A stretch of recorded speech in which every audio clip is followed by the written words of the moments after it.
Hello, hello, hello, Pat fans. How are we? It's Jane here, Lady Patterdale. You can find me at www.ladypatterdale.com. What we're going to talk about today is enrichment.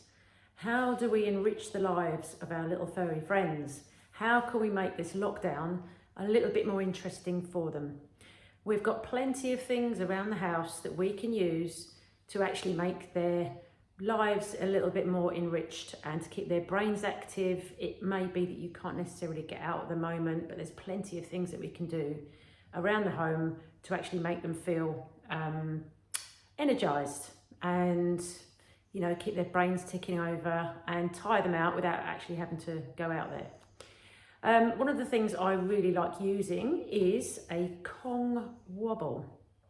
This looks enormous, and it actually is. This is a small size, and as you know, Patterdale's little terriers, but it's chew proof, so Ruby hasn't been able to chew through this so far. And if you have got a Kong already, you'll know exactly what sort of material it's made of. But rather than the hole being at the bottom, like in a normal Kong, the hole is actually on the side and it's weighted. So what they have to do is wobble it around the floor and then get the treat out of that hole there. But to fill it up, you put treats in there, screw the lid back on, pop it on the floor, and off they go. Hours of fun. You can put tiny little bits of kibble in there, bits of cheese, bits of, I don't know, dry bits of treats, and it does keep them amused for hours. That's a Kong wobble. Very good piece of kit. They're about 15 quid, something like that. Another thing you can use, the humble toilet roll. Humble toilet roll holder, should I say. So what you can do with this is you can pop a treat in the middle and you can fold it up both ends like that.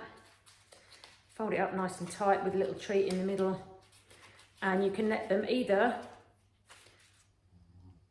try and unpick that themselves, or if they're very, very good at that sort of thing, you can pop it into a shoebox with other toilet roll holders with treats in, put that 2 or 3 pieces in a shoebox, and then they have to work out how to actually get the treat out.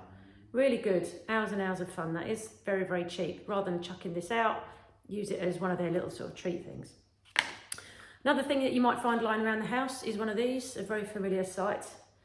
It certainly will be if you do as much washing as I do. You can actually put peanut butter in there. So obviously make sure you give it a good old wash out first.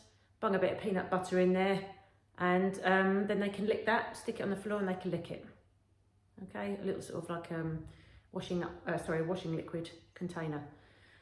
Very, very cheap, rather than lobbing those out and obviously adding to all the plastic that's already out there. Use it for your dog, put a bit of peanut butter in there and off they go, they love it. Another thing you can use, I'm sure you've got plenty of these lying around. This one's a bit grubby actually, it's Ruby's tail, or one of them, should I say. And you can screw this up, obviously place treats in there, screw it up, put it on the floor, and then they've got to try and work out how to get the treats out.